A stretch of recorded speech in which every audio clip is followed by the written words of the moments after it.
Alert சேனலுக்கு வருக வருக. நான் செபி ரெஜிஸ்டர்டு ஃபினான்ஷியல் அட்வைசர் கிடையாதுங்க. நான் எஜுகேஷனல் பர்பஸுக்காக என்னுடைய பர்சனல் எக்ஸ்பீரியன்ஸை நான் ஒரு 20 வருஷமாக மார்க்கெட்டில் இருக்கேன். அதை தான் உங்கள்கிட்ட ஷேர் பண்ணுறேன். நீங்கள் எந்த முடிவு எடுக்கிறதா இருந்தாலும் உங்கள் நிதி ஆலோசகரை அணுகி அதுக்கப்புறம் பணத்தை போடுறதை பற்றி முடிவு பண்ணுங்கள். நன்றி. அலார்ட் சேனலுக்கு வருக வருக. இந்த சேனலுக்கு இன்னும் நீங்கள் சப்ஸ்கிரைப் பண்ணலைன்னா தயவு செஞ்சு சப்ஸ்கிரைப் பண்ணிக்கோங்க. பெல் பட்டனையும் கிளிக் பண்ணிக்கோங்க.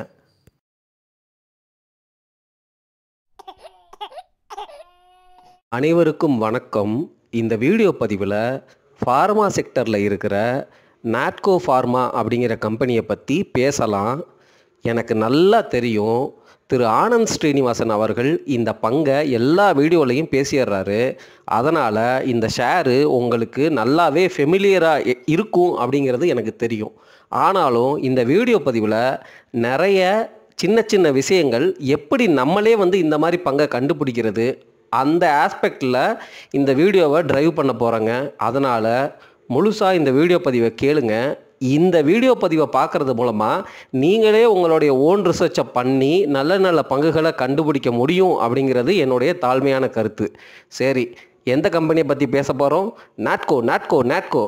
அதாவது என்னென்னா, தலைநகரமாக அந்த வடிவேல் சொல்லுவார், நாய்சேகர்.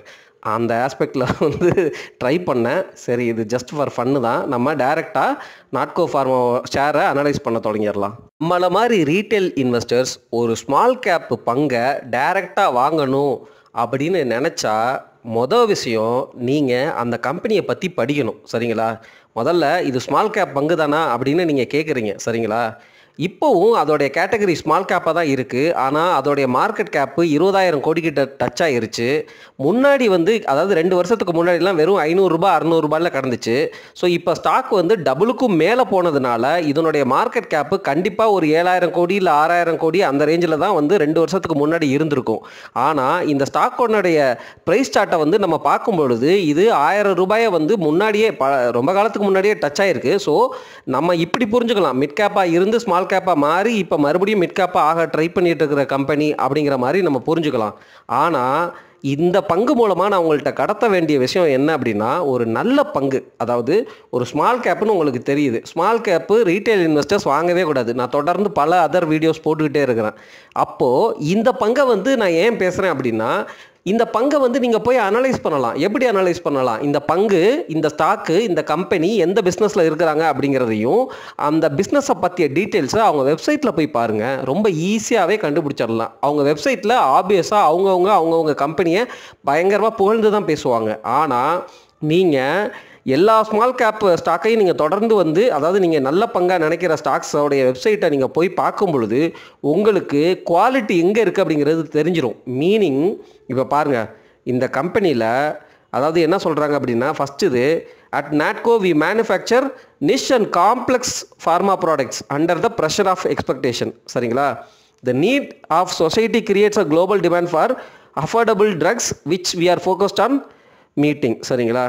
மீனிங், இவங்க இந்த 2வது பாயிண்ட் மூலமாக நாங்கள் எத்திக்கலாக இருக்கிறோம் அப்படிங்கிற மாதிரியும் நமக்கு புரிஞ்சுக்குது. நமக்கு அப்படி தானே புரியுது.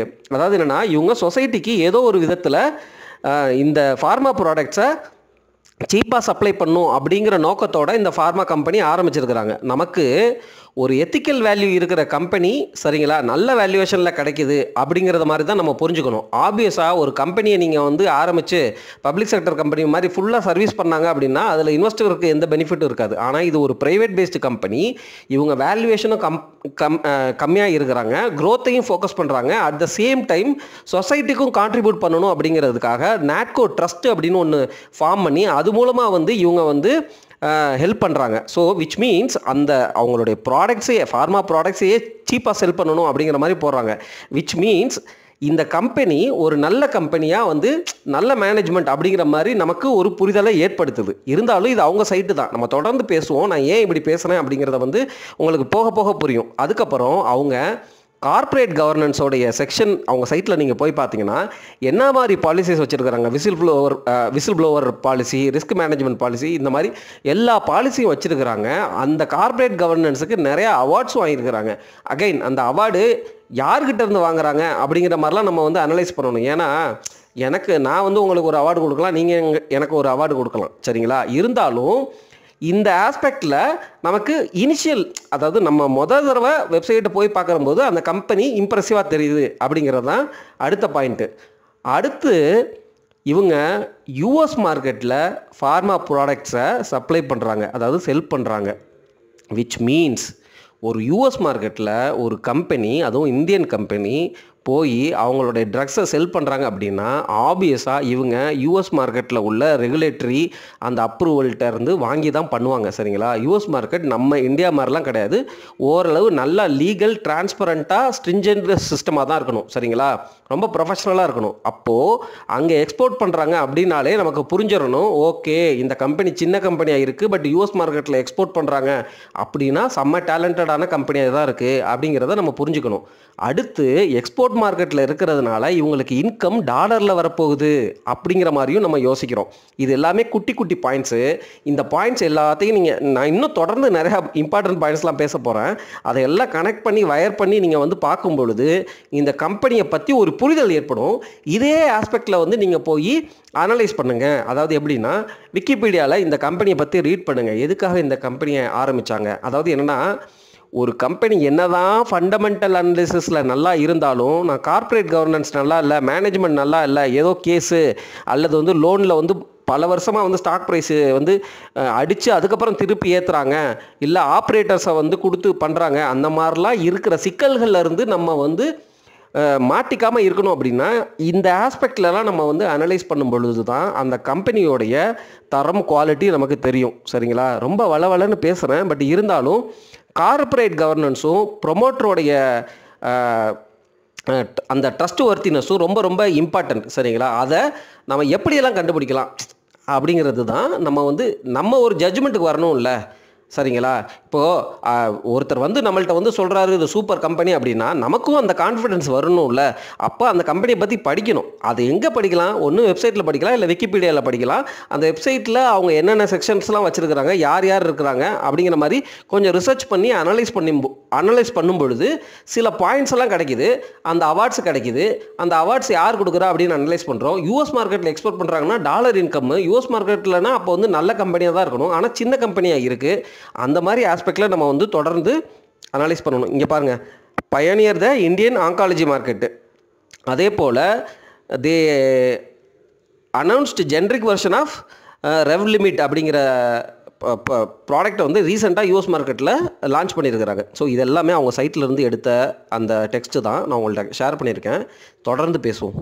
ஒரு ஸ்மால் கேப்பு பங்கை ஜென்ரலாக நம்ம வாங்கும் பொழுது நம்ம டேரெக்டாக ஃபண்டமெண்டல் அனாலிசிஸ்குள்ளே போகக்கூடாது. சும்மா ஏதோ ஒரு பேரை கேள்விப்பட்டோம், அந்த ஸ்டாக்கை உள்ள ஃபண்டமெண்டல் அனாலிசிஸ் பண்ணுறோம், பேலன்ஸ் ஷீட்டு நல்லாயிருக்கு, கேஷ் ஃப்ளோ நல்லாயிருக்கு. கேஷ் ஃப்ளோனா நல்லா இருக்குன்னா என்ன? ஸ்மால் கேப் கம்பெனிக்கு எவ்வளோ கேஷ் ஃப்ளோ இருக்க போகுது? 100 கோடி இருக்குமா? அதுவே கம்மி தான். ஆனால் நீங்கள் 1 கோடி, 15 கோடி, 10 கோடி இந்த மாதிரி இருக்கிற கம்பெனிஸாக சூஸ் பண்ணுறீங்க. சரிங்களா? அதனால தான் சொல்கிறேன், அந்த கம்பெனி நெட் சேல்ஸு க்ரோ ஆகுது, இபிஎஸ் க்ரோ ஆகுது, ப்ரொமோட்டர் ஷேர் ஹோல்டிங் பிளட்ஜ் இல்லை, எந்த வித ப்ராப்ளமும் இல்லாத மாதிரி இருக்குது அப்படின்னு நீங்கள் நினச்சி வாங்குவீங்க. ஆனால் அந்த ஃபினான்ஷியல் ஸ்டேட்மெண்ட்டுக்குள்ளேயே இன்கன்சிஸ்டன்சி இருக்கும். இன்கன்சிஸ்டன்சினா நெட் சேல்ஸ் க்ரோத்துன்னு காட்டியிருப்பாங்க, பார்த்தா ப்ராஃபிட்டில் ரிஃப்ளெக்ட் ஆகாது. என்னடானா அதர் எக்ஸ்பெண்டிச்சர்ஸ் போட்டிருப்பாங்க. அதாவது என்னன்னா, அந்த மெயினான பேராமீட்டர்லாம் நல்லாயிருக்கும், ஆனால் உண்மையிலுமே நல்லா நம்மளுடைய நுண்ணறிவை வச்சு யூஸ் பண்ணி அதை அனலைஸ் பண்ணும் பொழுது தான் அதுக்குள்ளே உள்ள அந்த ட்ரிக்ஸ் அண்ட் அந்த ட்ராப்பே நமக்கு தெரிய வரும். சரிங்களா? அதை தான் நம்ம இன்கன்சிஸ்டன்சி அப்படின்னு சொல்கிறேன். ஒரு இடத்துல இருக்கிறது இன்னொரு இடத்துல மேட்ச் ஆகாது. இந்த மாதிரி ப்ராப்ளம்லாம் ஸ்மால் கேப் ஸ்டாக்கோடைய ஃபண்டமெண்டல் அனாலிசிஸில் வர்றதுக்கு வாய்ப்புகள் அதிகம். அதனால தான் இந்த ட்ராக்கில், அதாவது இந்த வீடியோ பதிவில் நான் உங்கள்கிட்ட சொல்கிறது என்னென்னா, ஃபஸ்ட்டு அந்த கம்பெனியை பற்றி தெரிஞ்சுக்கிட்டீங்களா? அந்த கம்பெனியை யார் யாரெல்லாம் நல்ல விதமாக பேசுகிறாங்க, அவங்களுடைய சைட்டில் போய் பாருங்கள், விக்கிபீடியாவில் பாருங்கள், அவங்க சைட்டில் எவ்வளோ எம்ப்ளாயீஸ் இருக்கிறாங்க, அதுக்கப்புறம் அவங்களுடைய கேரியர் செக்ஷனில் ஏதாவது நிறையா ரெக்ரூட்மெண்ட் ஓப்பனிங் இருக்கா, கம்பெனி க்ரோ ஆகுதா, லிங்க்டின்ல போய் பாருங்கள். இந்த கிளாஸ் டோர்னு ஒரு சைட் இருக்குது, அந்த சைட்டில் அந்த கம்பெனியை பற்றி என்ன ரிவ்யூ கொடுத்துருக்குறாங்க. இந்த மாதிரிலாம் அனலைஸ் பண்ணும் பொழுது தான் நீங்கள் இப்போ பாட்டம் அப் அப்ரோச் கிடையாது, டாப் டவுன் அப்ரோச். அந்த கம்பெனியை நல்ல கம்பெனியாக, அதாவது ஃபண்டமெண்டல் அனாலிசிஸ் பண்ணுறதுக்கு முன்னாடியே நீங்கள் வந்து முதல்ல வந்து ப்ரொமோட்டர், கார்ப்பரேட் கவர்னன்ஸு அதை பற்றி விசாரிக்கிறீங்க, அதை பற்றி புரிஞ்சுக்கிறீங்க. சரிங்களா? சிஎன்பிசி டிவி 18 ஐயா, சிஎன்பிசி டிவி 18 ரெக்கமெண்ட் பண்ணுறதே கிடையாது, அது வேறு மாதிரி ஒர்க் ஆகுது. பட் நான் சொல்கிறேன், டிவி சேனலில் வந்து கேளுங்க, யூடியூப்பில் வந்து பெரிய பெரிய எக்ஸ்பர்ட்லாம் உங்களுக்கு பிடிச்சவங்க சொல்லுவாங்களா, இந்த நேம்ஸ் எல்லாம் சொல்கிறாங்களா அப்படிங்கிற மாதிரி பாருங்கள். சரிங்களா? அகைனு அந்த ஃபினான்ஷியல் எக்ஸ்பர்ட்ஸுமே எதனால் பேசுகிறாங்க அப்படிங்கிறதெல்லாம் நமக்கு தெரியாது. சரிங்களா? உள்ளுக்குள்ளே வந்து என்ன வேணாலும் நடக்கலாம். பட் இருந்தாலும் நான் சொல்கிறேன், அந்த மாதிரி வந்து கேள்விப்படுறது யார் மூலமாக கேள்விப்படுறீங்க, நிறையா பேர் சொல்கிறாங்களா அப்படிங்கிற மாதிரி வந்து அனலைஸ் பண்ணுங்கள். அதுக்கப்புறம் இந்த பங்கு ஏதாவது இண்டெக்ஸ்குள்ளே இருக்கா, ஃபார் எக்ஸாம்பிள் ஃபார்மா பீஸுக்குள்ளே இருக்கா, மியூச்சுவல் ஃபண்டு வந்து இந்த பங்கை வாங்கியிருக்கிறாங்களா அப்படின்னு பாருங்கள். சரிங்களா? நாட்கோ ஃபார்மா மியூச்சுவல் ஃபண்டு ஆபீஸாக வச்சுருக்கிறாங்க. சரிங்களா? இதனால தான் இந்த பங்கு நமக்கு பாசிட்டிவான பங்காக தோணுது. இவங்க சைட்டில் எடுத்த இந்த ஸ்லைடை பாருங்கள். அவங்க என்ன சொல்கிறாங்கன்னா, அவர் growth story has only just begun. சரிங்களா? we endeavor to mitigate risk for investors and encourage transparency in all our dealings, which means அவங்களோட க்ரோத் ஸ்டோரி இப்போ தான் ஸ்டார்ட் ஆகிருக்கு அப்படிங்கிற மாதிரி சொல்கிறாங்க. ஸ்மால் கேப் கம்பெனி நல்ல பொட்டன்ஷியல் இருக்குது அப்படிங்கிற மாதிரி சொல்கிறாங்க. சரிங்களா?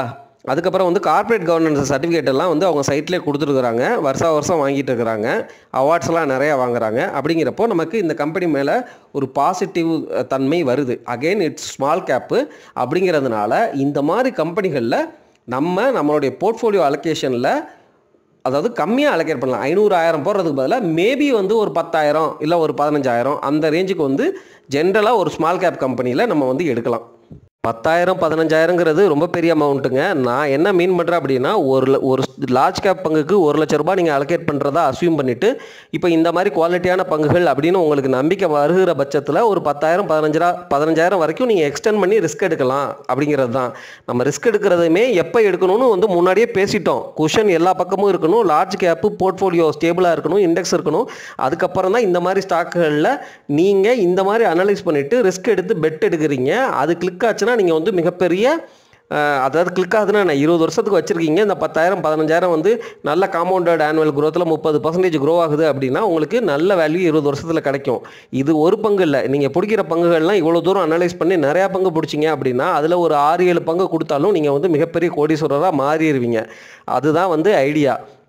இந்த ஸ்லைடில் நாட்கோ ஃபார்மாவுடைய ப்ரைஸ் சார்ட் காட்டியிருக்கேன். எனக்கு ஒரு சின்ன டெக்னிக்கல் இன்புட் தெரியும், அதை நான் உங்கள்கிட்ட ஷேர் பண்ணுறேன். ஆனால் டெக்னிக்கலாக நம்ம வந்து ஷார்ட் டேர்முக்கு சும்மா இப்போ டிப்பாக போகுதா இல்லை இப்போ வாங்கலாமா அந்த இதுக்காக வேணால் லைட்டாக யூஸ் பண்ணலாமே ஒழிய, நான் டெக்னிக்கல் அனாலிசிஸில் ரொம்பலாம் நம்ப மாட்டேன். சரிங்களா? ஒரு ஸ்டாக்கு நல்ல ஃபண்டமெண்டல் ஸ்டாக்கு நல்ல எனக்கு நம்பிக்கை இருக்குது அப்படின்னா நான் வந்து அந்த வேல்யூவேஷன் இருக்குது அப்படின்னா வாங்கிடுவேன். இப்போவும் இந்த நாட்கோ ஃபார்மா விலை ஏறி இருக்குது, இருந்தாலும் அதனுடைய பிஇ ரேஷியோ வந்து பார்த்திங்கன்னா 13.66 தான் இருக்குது. சரிங்களா? சரி, என்ன டெக்னிக்கல் அனாலிசிஸ் தானே கேட்குறீங்க. இப்போது நான் அந்த பிளாக் கலரில் ஒரு லைன் வரைஞ்சிருக்கேன்ல, இந்த மாதிரி ஒரு டபுள் ரிங்க் கொடுத்துருச்சு பார்த்தீங்களா. இந்த மாதிரி பாட்டம் போகிற இடத்துல கட்டாகி திருப்பி மேலே ஏறுதுன்னா அந்த ஏற்றம் எவ்வளோ இருக்குன்னா, அந்த ரெட் கலர் லைன் இருக்குல்ல, அந்த அளவு கண்டிப்பாக மேலே ஏறும் ப்ரைஸு அப்படிங்கிறது டெக்னிக்கலாக. இது என்ன பேட்டர்ன்லாம் தெரில, எனக்கு மறந்து போச்சு. பட் இது ஞாபகம் வந்துச்சு, ஜஸ்ட் உங்கள்கிட்ட ஷேர் பண்ணுறேன். சரிங்களா? இந்த பங்கு என்ன தான் விலை ஏறினாலும் இப்போவும்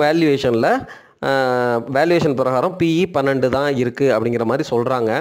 நமக்கு என்ன புரிதல் வேணும் அப்படின்னா, இப்போது பிஇ குறைஞ்சிருக்கு அப்படின்னா, ப்ரைஸ் இவ்வளோ தூரம் ஏறி இருக்குது அப்படின்னா, ரிசல்ட் வந்து இப்போ ரீசெண்ட் இயரில் ரொம்ப அதிகமாக கொடுத்துருக்குறாங்க அப்படிங்கிறது தான் அர்த்தம்.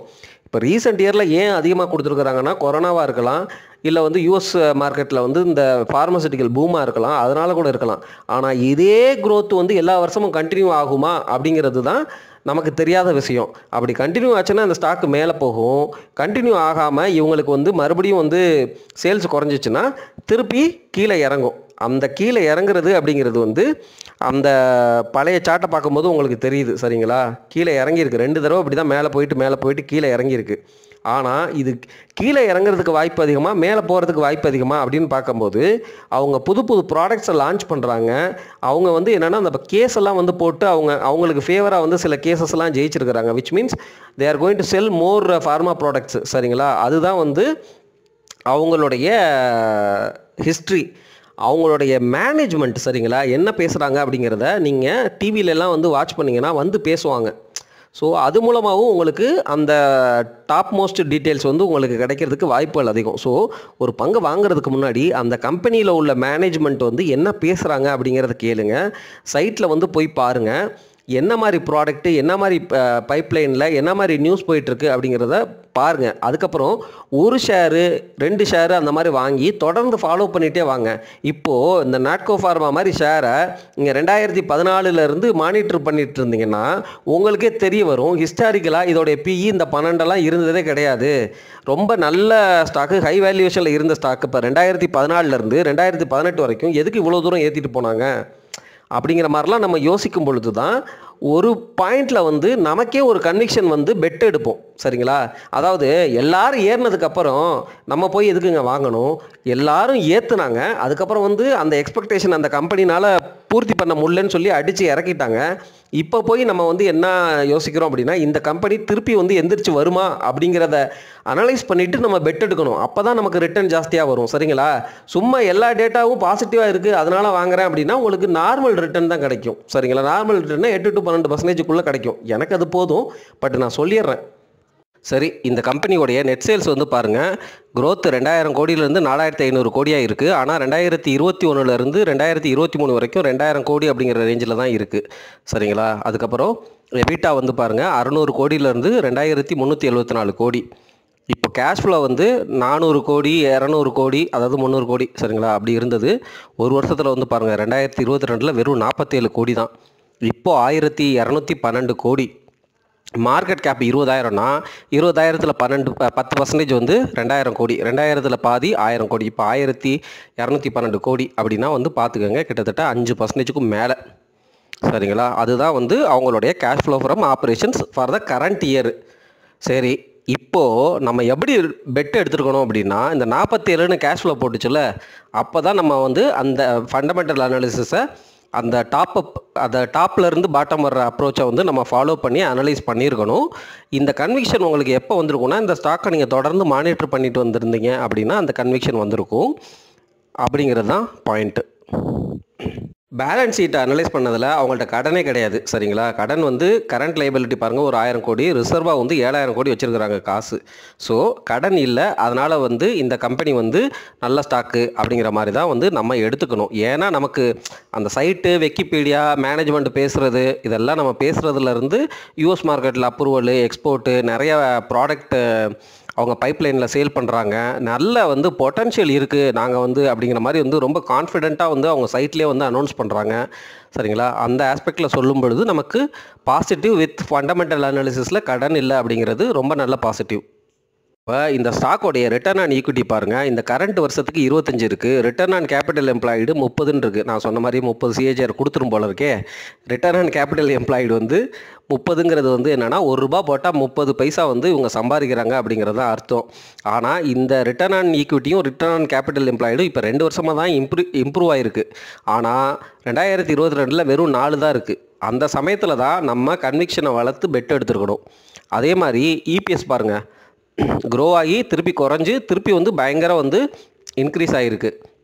இந்த இடத்துல தான் நான் முன்னாடி வீடியோக்களில் பேசின ஒரு இம்பார்ட்டன்ட் பாயிண்ட்டை ஷேர் பண்ண போகிறேன். இப்போ இந்த ஸ்டாக்கோடைய பீக் பெர்ஃபார்மன்ஸு இந்த ₹109 அப்படிங்கிறது, அதாவது இந்த பங்கு 109 தான் இன்றைக்கி இருக்கிற, அதாவது இது வரைக்கும் கொடுத்ததுலேயே வந்து பீக்கஸ்ட்டு இபிஎஸ் பெர்ஃபார்மன்ஸு.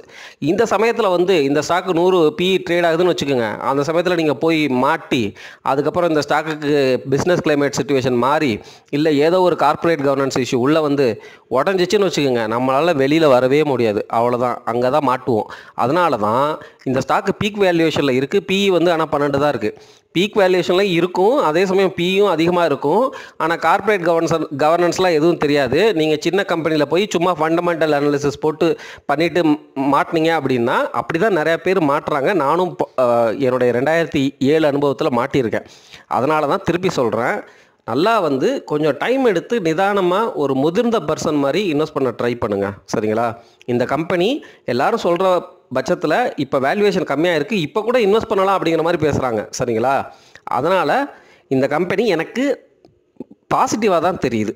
அதுக்கப்புறம் நீங்கள் எவ்வளோ ரிஸ்க் எடுக்கணும், எவ்வளோ போர்ஷன் எடுக்கணும் அப்படிங்கிறது நீங்கள் தான் முடிவு பண்ணணும். ஐ எம் ஷுர் நீங்கள் வந்து இந்த ஸ்டாக்கை வந்து ஆல்ரெடி வச்சுருப்பீங்கன்னு நான் நம்புகிறேன். சரி, இது இன்வெஸ்ட்மெண்ட்டுக்கான ஒரு ரெக்கமெண்டேஷனோ இதோ கிடையாது. நான் செபி ரெஜிஸ்டர்ட் அட்வைசர் கிடையாதுன்னு உங்களுக்கே தெரியும். இது எஜுகேஷன் பர்பஸுக்காக தான் சொல்கிறேன்.